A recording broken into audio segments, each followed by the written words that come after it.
to Candidly Chanel, and today we're going to be talking about the subject of family. And when I talk about the subject of family, people always say this little statement, blood is thicker than water. And I find that to not be so true.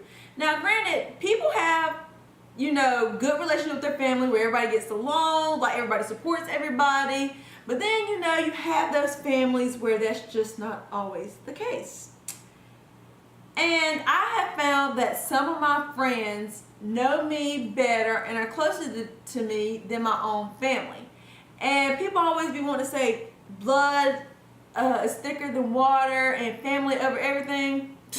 Take that somewhere else, because technically, if you think about, family is not always over everything, or blood is not always thicker than water. Blood just makes you related. But what about the relationship part in family? And I want to give you some examples of, what I'm talking about when I say that. Family just don't disown each other and not talk to each other. And that has happened in my family, and I won't just blame it solely on certain people in my family. And it has been by my choice, just because I prefer not to deal with the negativity of people talking about me and thinking they know things about me that are not true, or making up these lies. I just prefer not to deal with it.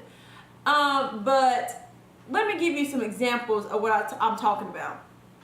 Family will never try to ruin a relationship you have with somebody else because of their own selfish intentions. So say if you have a good friend you're with, or you're in a relationship, and your family tries to make up lies or try to destroy their relationship, family will never do that. Your family should solely care about your happiness. So if you're happy, they should be happy for you regardless of how they feel.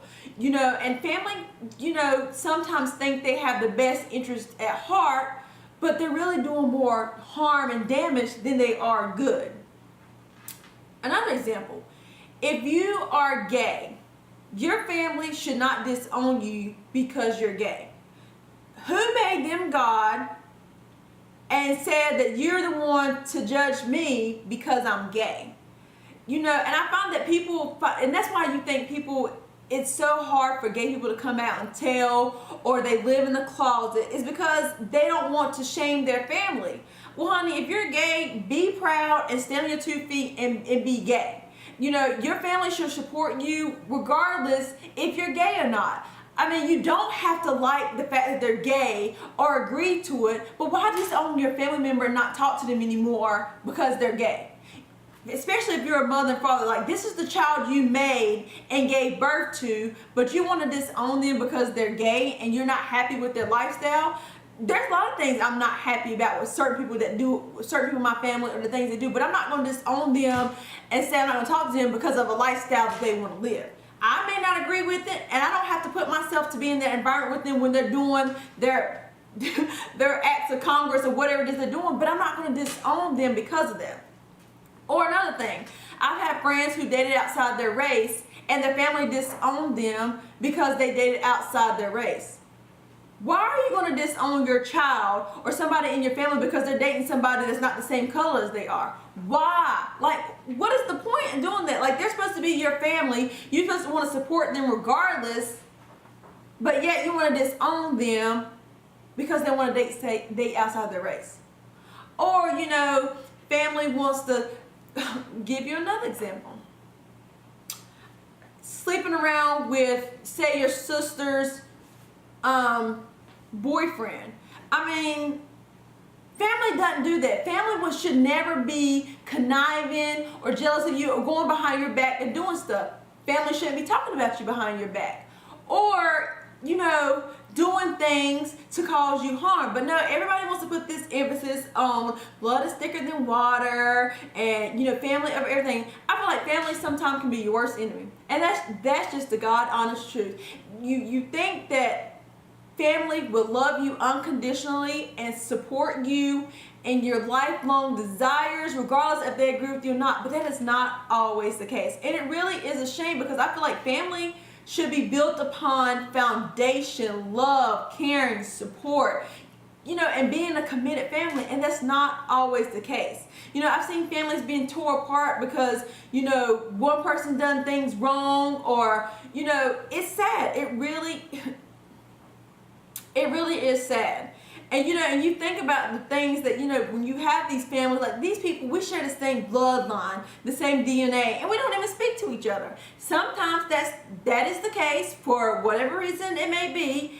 But I should know, I've had my cousins, say to me that I think that I'm better than them, and, that I'm too good. First of all, I'm not better than anybody, and I am too good to put up with nonsense. That I am too good at. But I have worked my butt off in everything that I've done in my life. With having 2 degrees, I worked my butt off in school for both of those. So, the things that I've had, I worked my butt off. So if you want to be jealous and talk about me and think that I think I'm better, too good, well, honey, keep talking, because I will always rise above the negativity.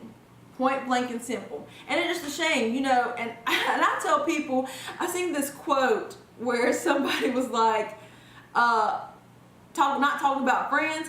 There's family members I will walk past and not talk to, and I am 110% guilty of walking past family members and not talking to them. And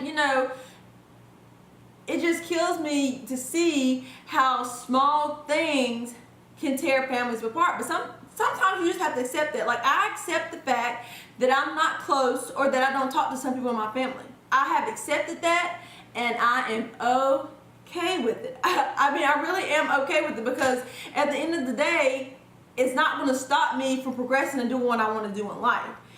But I do find it sad that family will disown people because of who they would prefer to date, or they're not happy about who they're dating, or because they're gay, or because they're not living the lifestyle that they want to. You are supposed to open your hands and be open to family. And you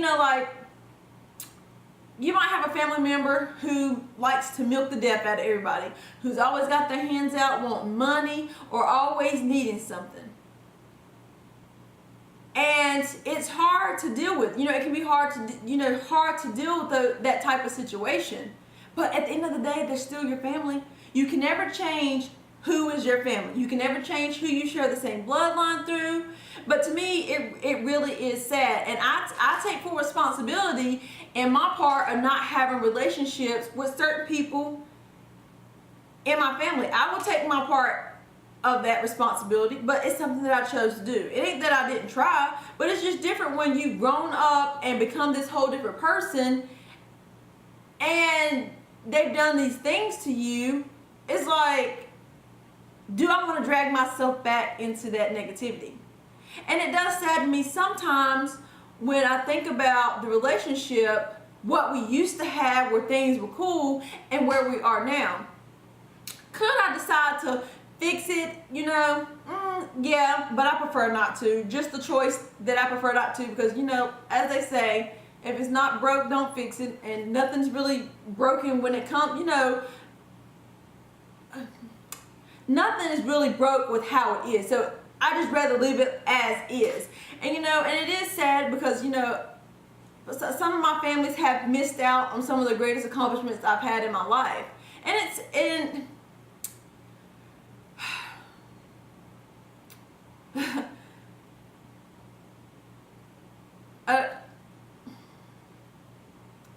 all I can say is, if you have a family that supports you, loves you unconditionally, regardless of who you are, who you date, what you've done, you should be so ever more grateful for that, because everybody doesn't have that in their family.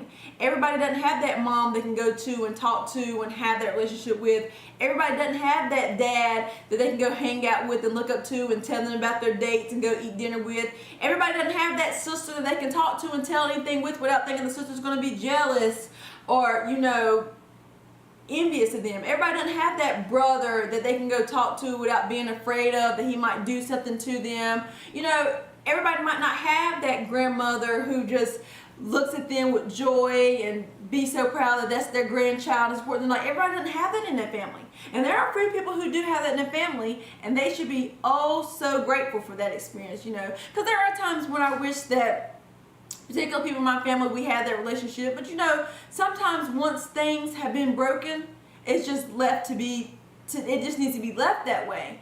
And so I say, you know, I don't use that term lightly, family over everything, blood is thicker than water, because I don't think blood is thicker than water.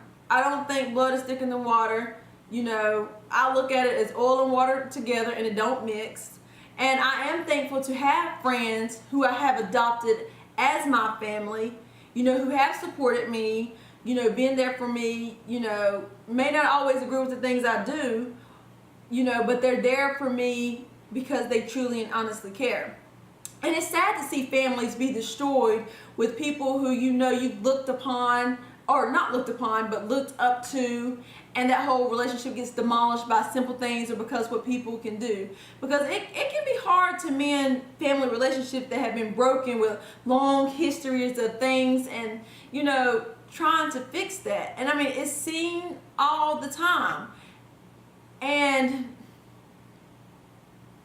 it's something difficult that people have to deal with. You know, I don't know. It's really a touchy subject to talk about family. But I am thankful for the family that I do have, that do support me and who are there for me. Just, you know, just like I said about my friends. And it just brings me back to a place where I look at the relationship I did have with my biological father, and it's a shame that we are at a place where we are now because he's my father. Like, he helped give birth to me, and where at one point in time we used to be to where we are now, it's like we live on two separate worlds, on separate planets, in different countries and different states. And really, we live in this, in reality, we live in the same proximity. But, you know, I've learned that everything happens for a reason, and some things are just left to be how they are. But if you've had a situation with the family where your relationship's been broken and you have fixed it and things got better, I would love to hear your story.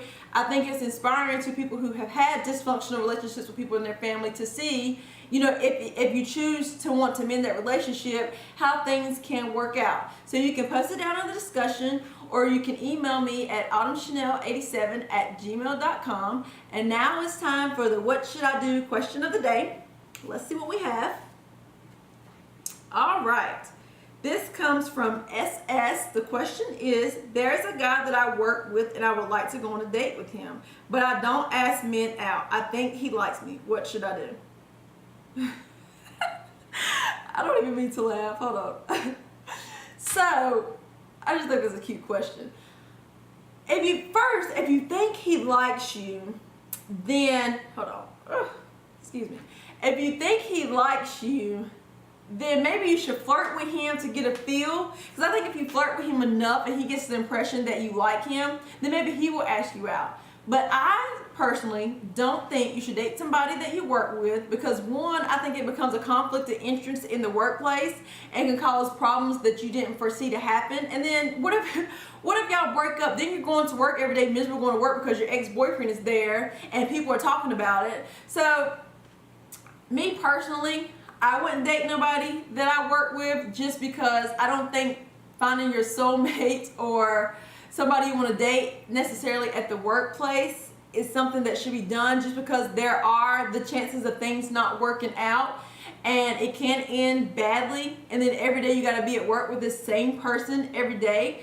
But listen, that may not be the case for all people, but if you like him and you think he likes you, you know, give a little flirt, you know, flirt with him a little bit and just see how he is to you flirting, and have him ask you out. But I think nowadays we live in the 20th century. I just don't personally think that it's all about a guy asking you out. If you see something you like, honey, and you got your eye on that prize, then go out here, like, just be something social, casual, like, hey, would you like to grab coffee after work one day? It don't necessarily have to be quote unquote a date. Maybe it should be something social for you guys to get to know each other. But thank you so much for sharing your question. And again, if you do have questions you would like to post, you can email me or post it down in the discussion. Hope to see you soon.